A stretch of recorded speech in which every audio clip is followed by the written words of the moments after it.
Welcome to Success Grid, the place for sharing entrepreneurial stories, knowledge, and wisdom to educate and inspire you to always strive to raise your standards in your business and your life. With your host, Hussein Talib. Welcome to a new episode of the Success Grid podcast with my guest today, David Taylor Klaus. He brings decades of experience to his current professional playground at DTK Coaching, where he spent a dozen years coaching successful entrepreneurs and senior executives. David, are you ready for the grid? Absolutely. Let's play. Okay, awesome. Let's go.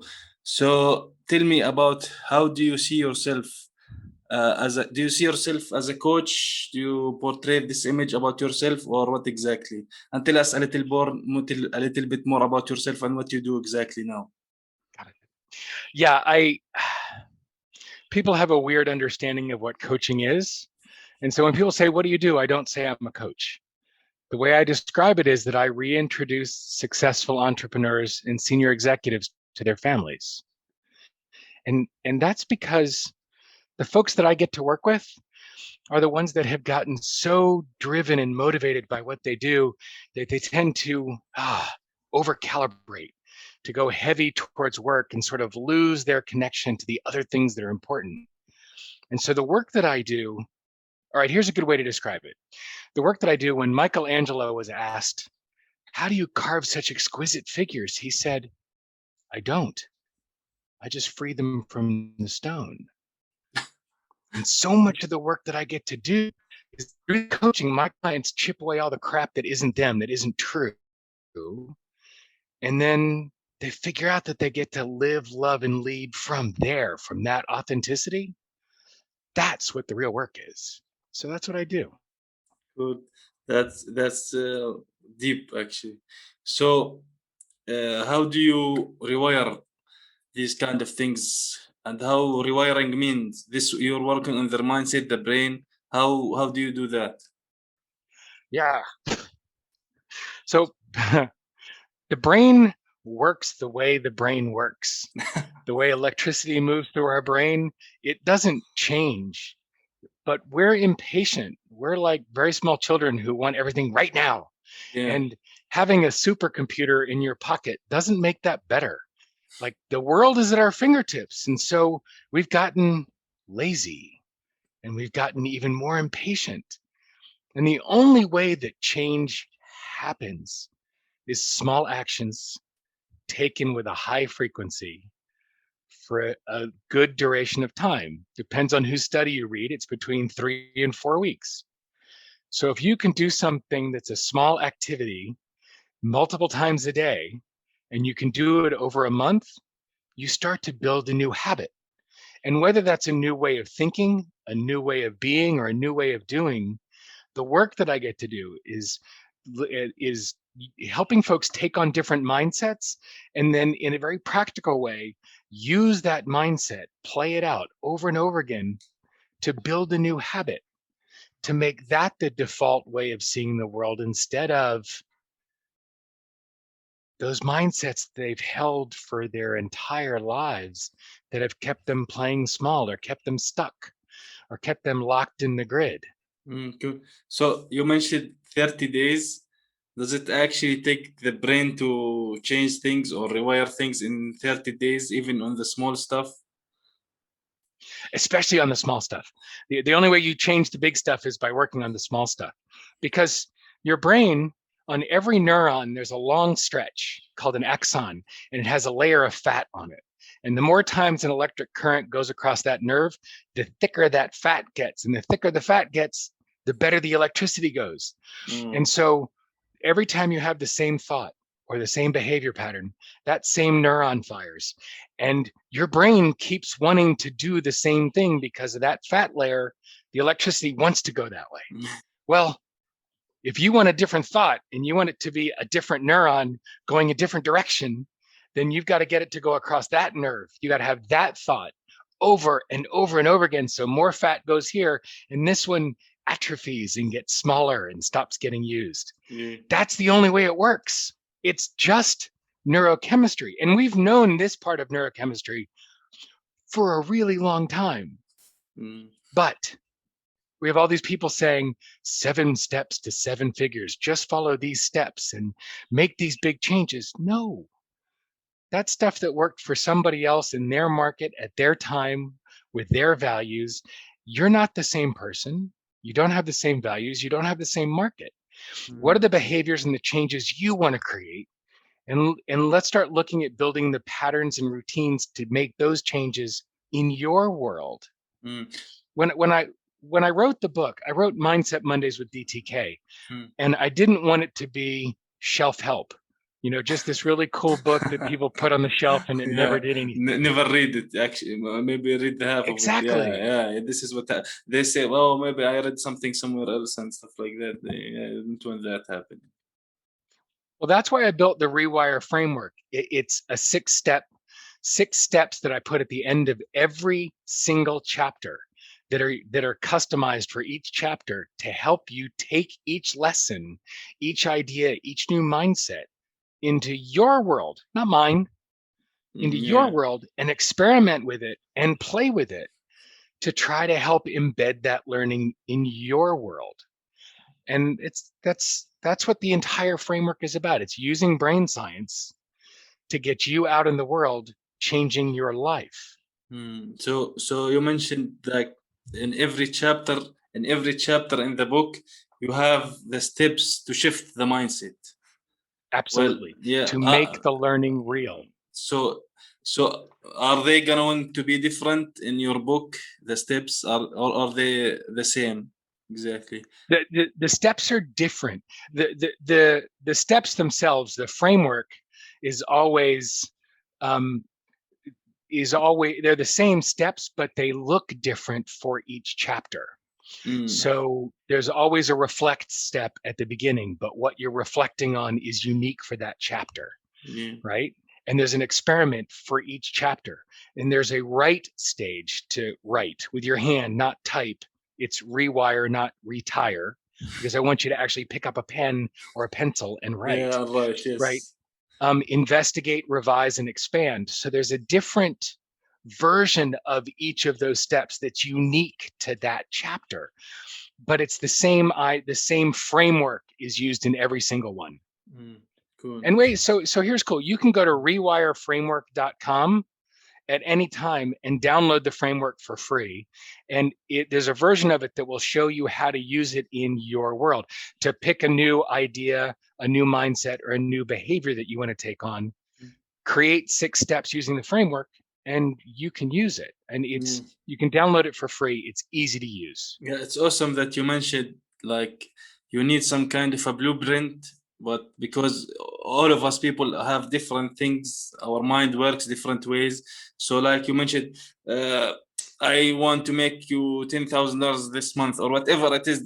This does not apply to all people at the same time, because things are different in their brain, how things work, how they will work, how much action they might take, maybe. And what your life experience has been, and what lights you up, and what your values are, and what the economic landscape is, the political landscape. There's so many privileged environments and people from those environments saying, oh, anybody can do this. Well, anybody can do it when you have a financial safety net. So exactly. Shut up.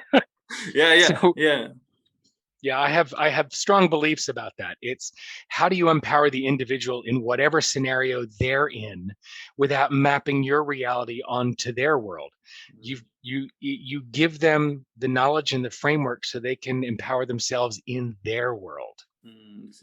So how do you see, from your experience, how do people sabotage themselves? Oh, okay. The easy answer is they believe the bullshit in their head. No, we have these instinct-based narratives that run in our head that are designed to keep us safe. They're just really bad strategies communicated at a terrible time and in a bad way. So it's an example. So if I walk into a kitchen as a child and I see the stove and I put my hand on it and it's hot and I burn myself. So a good strategy would be the next time I see the stove to wave my hand over it and see if it's hot before I touch it, right? The saboteur voice, the internal negative narrative says, don't go in the kitchen, people die there, right? So it's the strategy would keep you safe. It's just not a good one. So these negative narratives, they come from society, they come from culture, they come from education, they come from family. And it's, for entrepreneurs, we hear these things not just in our head because we heard them from family. Oh no, don't leave that good job to start your own thing. You're crazy. Or, ooh, don't aim so big. Wouldn't you be happier with a smaller goal? Right. And those kind of negative narratives become our own internal beliefs. And that's what sabotages us more than anything, is listening to that. Yeah, exactly. So if regarding this feedback you talked about, if someone tells us that, don't leave this job, it's your safety net or whatever, don't start that business, you are not going to make it or succeed. So are they arrogant or arrogant about that? Well, there's an idea that we're taught to think about all the things that could go wrong. And so people are like, oh my God, if you leave this job to go start that new company, that could blow up and you could end up destitute. It could go terribly. All these things could go wrong. But what we're not very good at is looking at what happens if things go right. How do we create the conditions for success? And then what happens if those actually work? How do we plan for that? What you put your attention on expands. And if we're only looking at negative scenario planning, we increase the likelihood of that happening. We have to look at the full range of outcomes and focus on how do we create the conditions that minimize the negative outcomes and maximize the positive outcomes. But we have to look at these first. Look at these as well. Let me go back to the negative narrative thing, because there's an amazing free resource out there. Cool. There's a man named Shazad Shamin, okay, who's created a body of work called Positive Intelligence. And conveniently, it's at positiveintelligence.com. Cool. And there's an assessment on his website. It's a free tool. It takes 5 minutes. And the report you get back is amazing. I've been using it with all of my clients since 2009. Wow. And it helps you identify the 9 distinctly different negative narrative threads that different people have in their head. We all have them all. Some are stronger than others for each of us. And it's a great way to start noticing what's real and what's the made up negative narrative in your head. It's incredibly liberating. And then if you actually read his book, it talks about the opposite side, the sage voices, the positive internal narratives. What's most important for entrepreneurs to understand is this one quote, because it's the foundation for everything. And it's even in the intro to my book. It's, we do not see the world as it is. We see the world as we are. So that means that when we change the lens through which we see the world, we change the lens through which we collect evidence, change the way we experience things. You change your lens, you change your life. So when you start to see yourself as being successful and able to succeed, it changes the likelihood of your success. And this is not fake it till you make it. This is be it until you become it. Yeah, exactly. And this is a critical thing for entrepreneurs. You have to go through it all. You have to go through it all. It does not just happen. No. Maybe if you are lucky, 1 in like a billion. I don't know. I don't have a magic wand. I can't make it happen. So I have to go do it. Okay. So you mentioned negative thought patterns. Do you have some ways or tips that this can be overcome to change it to the positive side? I do. It's one of the simplest questions. First, one way to circumvent it is, what will this look like when it's easy? And when you're facing an obstacle and accomplishing it feels hard. There was a period where Microsoft actually talked about the fact they liked hiring lazy programmers Really? because Yeah, they're not because good. they Go are ahead. gonna get things done faster. They Yes, are going to they're going to find find the things. hacks that Yeah, work. yeah, exactly. Yes, Yes, yes. they're not going to kludge it and make ugly code that won't work. Yeah, They're going to find the most efficient way, the least amount of effort and energy to make it work. yeah, exactly. So this is Okay? actually might be smart, very smart. It's brilliant. They- What will this look like when it's easy? And notice it's not what would this look like if it were easy. Screw the if. What will this look like when it's easy changes what you see possible and what you can begin to create. So that's the first step because it gets you around it. The other one is when you have these negative interpretations, these negative narratives, is start the what else game. What else could it be? What else could it be? You know, you're simple. You've got an entrepreneur has a prospect that they've spoken to a couple of times, and they're like, yes, I want to do this. Let's talk tomorrow and set everything up. And tomorrow they blow off the phone call. Well, the first thing that people are going to make up is, shit, I lost the deal. Not going to happen. They don't want it anymore. They were lying, all these negative things. So it's like, well, what else could it be? You have no idea. What else could it be? Mm, They're trying mm, to close the client. They need to be able to pay you, right? They had some health emergency. They're with family, totally lost track. Cell mm. phone died. Make up all the different things that it could be. And you start to realize none of them are true. They're all made up. Good. So So what if you let go? exactly. So mentioning that and the pressure from other people and family and friends, and how can someone be less critical to themselves with all this noise coming in? Um, I heard something from a teacher of mine 12 years ago, and it probably took me a few years to start to believe it. Okay. I'm a little stubborn, We all are in some way. right? So Yeah, yeah, yeah. if all events are neutral, everything that happens, events are neutral. They're neither good nor bad. In fact, not only are they neither good nor bad, they have zero meaning. They're just an event that happened. Meaning happens when we attach meaning to it. So we get all frazzled and upset and have these negative interpretations.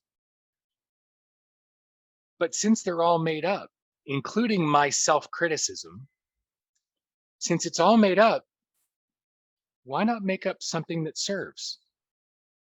Yeah, exactly. The self-criticism doesn't help. Flogging yourself on, oh, I hate this about me. Like, I don't like the fact that my forehead has become a 6 head. It's very large. And I used to have a hairline that was a lot lower. But I could beat myself up for that, right? And I could spend a lot of money to make sure that the lights don't shine off my forehead. They are Or wear shining on my makeup, forehead. right? Or wear makeup on camera, or do a. But you know what? This is where my body is now. And it's just what it is. You know, my hair looks like Tiny Tim and Albert Einstein had a love child. It's like, but I can be upset about it or just be, yeah, it's where it is right now. It is where it is. And- And it's cool, actually. I love it. I love And cool hair. we criticize ourselves a lot. And there's a very good line from David Foster Wallace. It said, you'll care less about what people think about you when you realize how seldom they do. Everybody else is wrapped up in their own crap. They're not thinking about you. Yeah, they are just I think people sometimes don't want people to get better in their business or their life because they don't want see them ahead of them. Yeah, this is what happens. Yeah, I don't The know. competition and comparison is so cruel. That's bad. So there is a quote by Henry Ford: "If you believe you can or you can't, you are definitely right." You absolutely. Yes. And it's painfully true. Yeah. Yeah, Exactly. I think, and Walt Disney said, it's fun to do the impossible. But I'm not gonna right? repeat it again. There's Yeah, no. something there. Right. But I mean, that's the piece. If you decide, you know, so many things that have been done looked impossible before they were.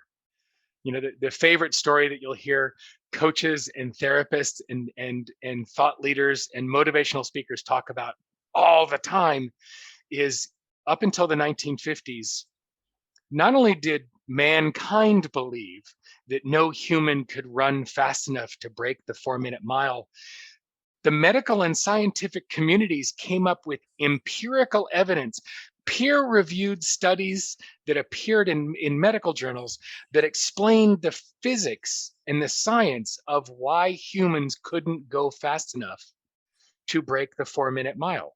They literally believed that if somebody ran that fast, the force would kill them. Their Whoa, really? body would buckle under. Okay. And when Roger Bannister ran a sub 4-minute mile, 3 minutes, 59 seconds and change, when he looked up at the clock and saw that it was under 4 minutes, his first thought was, oh, I'm dead. And within the next 10 years, over 300 people had broken the 4-minute mile. We have beliefs that we use to stop us. Or we have a belief that we accept and then we collect evidence to make it true, but it wasn't. So this is exactly what you're talking about. We're talking about people overthinking things, or putting pressure on themselves that probably that does not even exist, right? Absolutely. Well, and you said overthinking. I think the problem is, I believe, yeah, I think the problem is that we think too much and we don't feel enough. Okay. And okay, here's a little bit more nerdy brain science. There are orders of magnitude more information coming from your body to your brain than there is from your brain to your body. The body is sending information to your brain all day long. That's how you breathe, that's how you stand up, that's how you move, that's how you feel things. And there's a small amount of information going from the brain to the body comparatively. And yet, when we try to figure something out, we only go here. What about all the intelligence that's here? Whether you call it heart intelligence, gut intelligence, or somatic body intelligence, it doesn't matter. There's wisdom in our body. I read like there is 3 types of mastery: cognitive mastery, emotional mastery, and physical mastery, which is like you do your body like a professional tennis player, like he can maybe play a match without even having his eyes open because he's been like playing for so long. He's not thinking. Yeah, exactly. He's just doing it.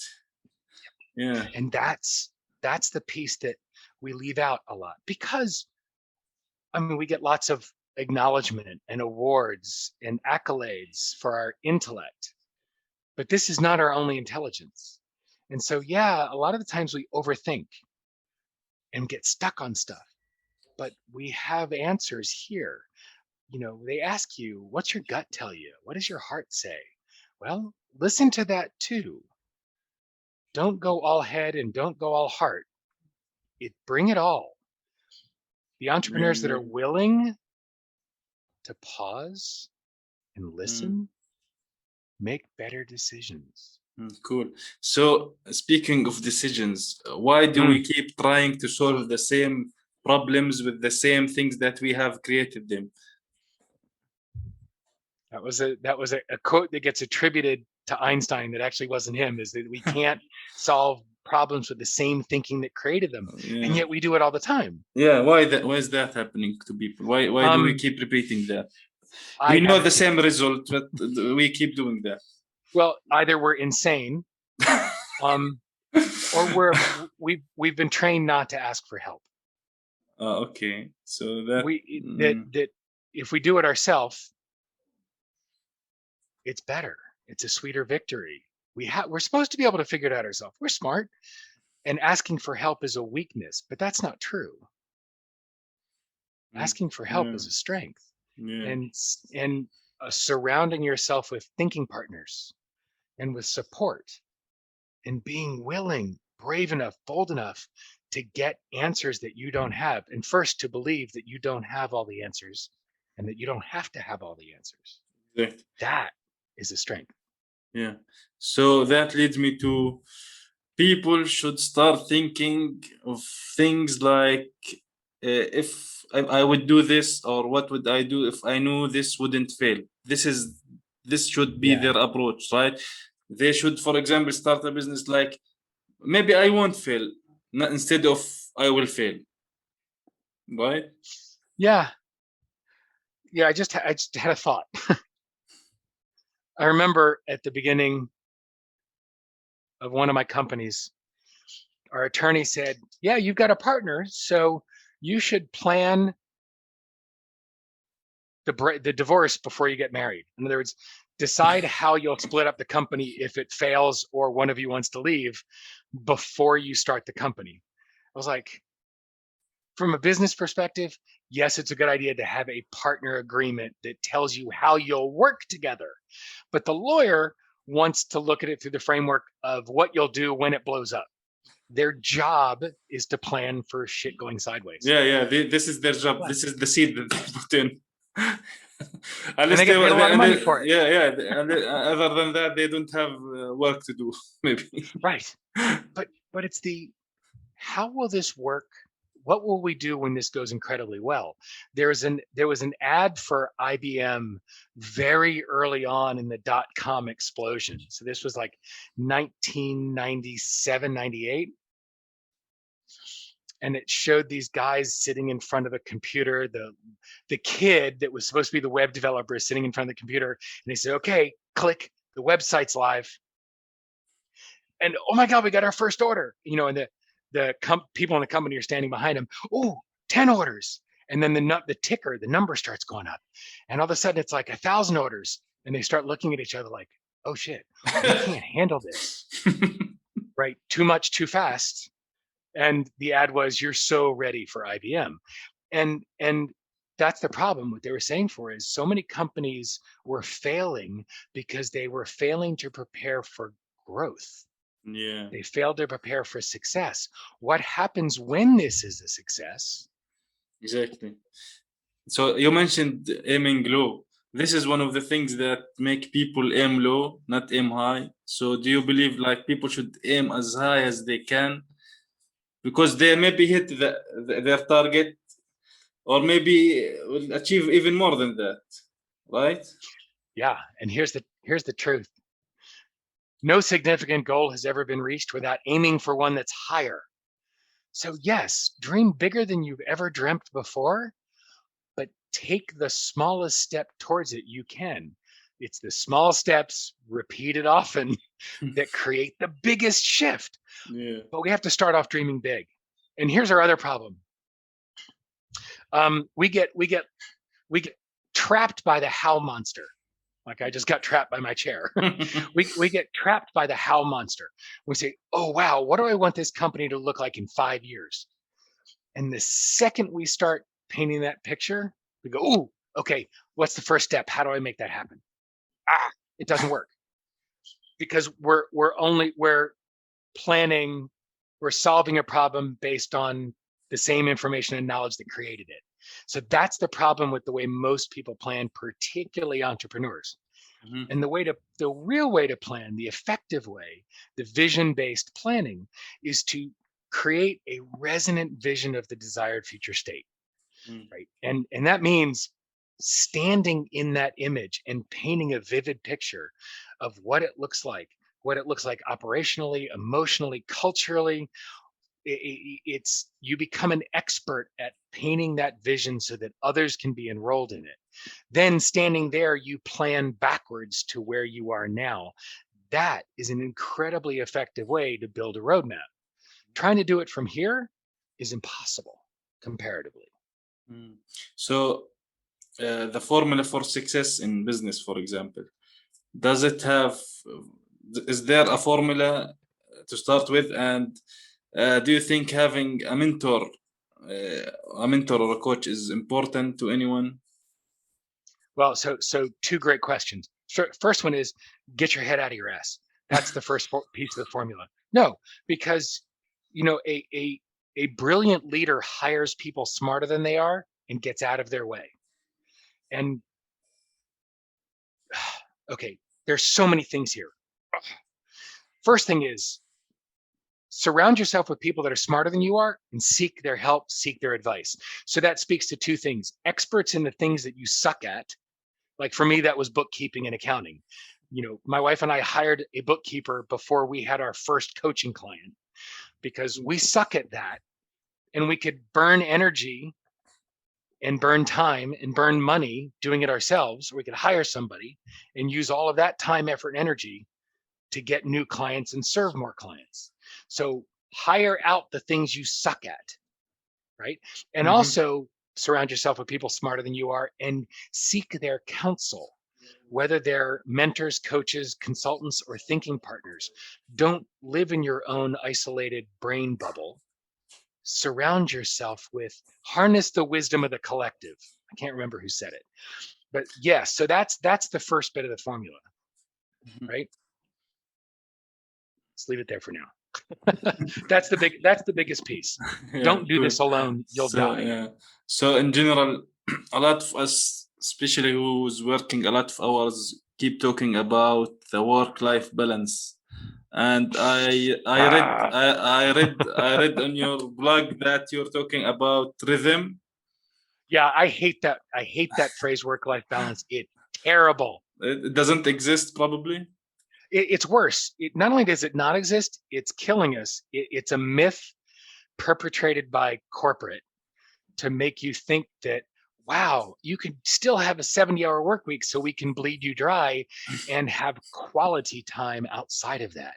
And we want to make sure you have a good balance. Yeah, that's bullshit. Well, actually, no. But yeah, speaking of that, because like when you're working from 9 to 5 or to 6, you go home and you're basically exhausted. You can't do anything for yourself. This is what I have seen. So there is no balance at all here. You're basically just working. Well, and so here's the thing.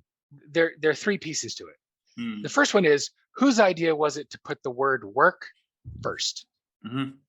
That's the first problem, because it's, the theories of primacy and recency. Primacy, we're putting the word work first. It has a heavier priority, and that's literally true. So in 2016, James Campbell Quick, a professor in Texas, wrote that the 70-hour work week had become the new norm, and we're jamming life into the cracks around work.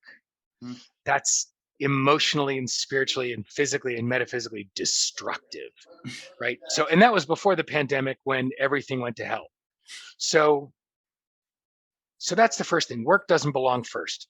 So let's say it might be life-work balance. Well, here's the other thing. In order to balance two things, you have to separate them. Exactly. Yes. You have to do that. You have to put this on the right and this one on the left and have a scale. Right? Yeah, that doesn't work. Separating work and life, it doesn't. Your life doesn't go on hold while you're at work, and work doesn't go on hold when you're at home. And then the pandemic happened, and now we're working and going to school and living all at home, and our brains have turned to mush. No, there's no separating them. So balance is the wrong word. Well, then here's the third piece.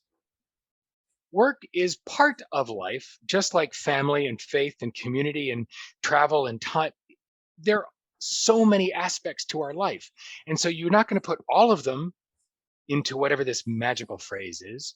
So no, it doesn't belong in the language at all. So what we're really talking about is a life rhythm. And you're finding a rhythm between work and faith and family and friends and health and. Yeah. You're finding a rhythm between all the things that are part of your life. So that language changes the way we prioritize how we expend our time, effort, energy, and attention. That's a phrase that works. We should never, ever say work-life balance except to make fun of it. Cool. Nice one. So what inspired you to start Mindset Mondays? I have a marketing person that I've been working with since 1996. and I'm grabbing something. When I said to her, I want to get better at speaking to any topic through the lens of my point of view, live and off the cuff. And she said, okay, so all of my business cards have quotes on the back. There are 50 different quotes across the different backs. So she said, flip on a live stream, grab a card, and talk about the quote. I'm like, oh, live? Shit. So 3.5 years ago, I started doing that for 10 minutes every Monday morning. And on Facebook, YouTube, and LinkedIn, I do a 10 to 12 minute live broadcast. It's always about leadership, mindset, and learning because they're all interwoven. And it's amazing. People started showing up and started commenting and interacting during the broadcast and between the broadcasts. And what I thought I knew about mindset and impact, I learned a ton more from the community, from the questions, from the stories they told. And so what I did with Mindset Mondays with DTK is I took the first year of those broadcasts and turned it into a book with 52 chapters, a chapter for each week of your year, with a mindset to play with, something that you can use to change your world. And I'm thrilled at how into it people have gotten. Awesome. So your book, Mindset Mondays, what do you think one takeaway, if there is only one takeaway people should take from it, what would it be? Oh my God, you are in complete and utter control of your mindset, and therefore you're in control over the way you experience the world. Buddha said that, or allegedly said that suffering begins when expectation diverges from reality. Our mindset sets ludicrously unrealistic expectations. And when we change our mindset, shift our expectations, and I don't mean lower them, when we shift our expectations and we seek to control the things over which we actually have control, our reaction to things instead of the things themselves, there is so much more enjoyment in life as an entrepreneur. So much more. Speaking of more, achieving more requires becoming more. Yeah, I keep that behind me as a reminder all the time. Oh my God, I even keep it on the back of my phone. I'm not going to forget. What's important about that is it's back to that idea of be it until you become it. A goal is somewhere that you come from, right?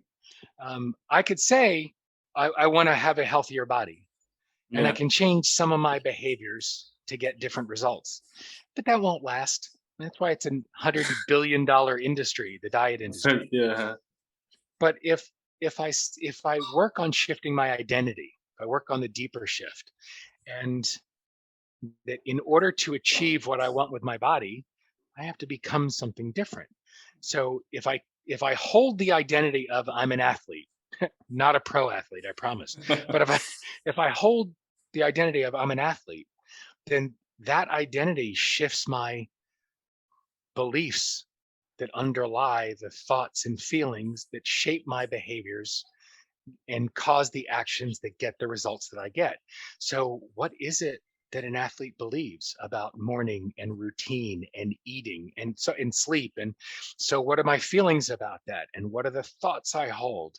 And what are the actions that I will take? And so that changed body is always an easy example. That changed my body dramatically.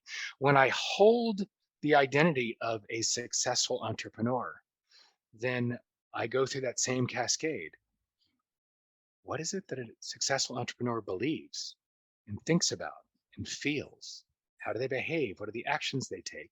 And so what are the results they get? So when I change the identity underneath, then that cascade leads to changing actions so that I get the results that I want. Cool. And that's what an entrepreneur's job is to create the conditions for success. Yeah. Job one.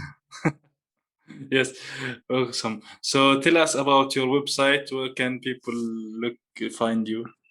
Awesome. Thank you. If you go to mindsetmondayswithdtk.com, you can learn about the book. You'll see information about me that you can get at the top of the page, and you can download the Rewire framework from there as well. Awesome. David, thank you very much for being here today with me on the Success Grid podcast. My pleasure. Thanks for having me. Awesome.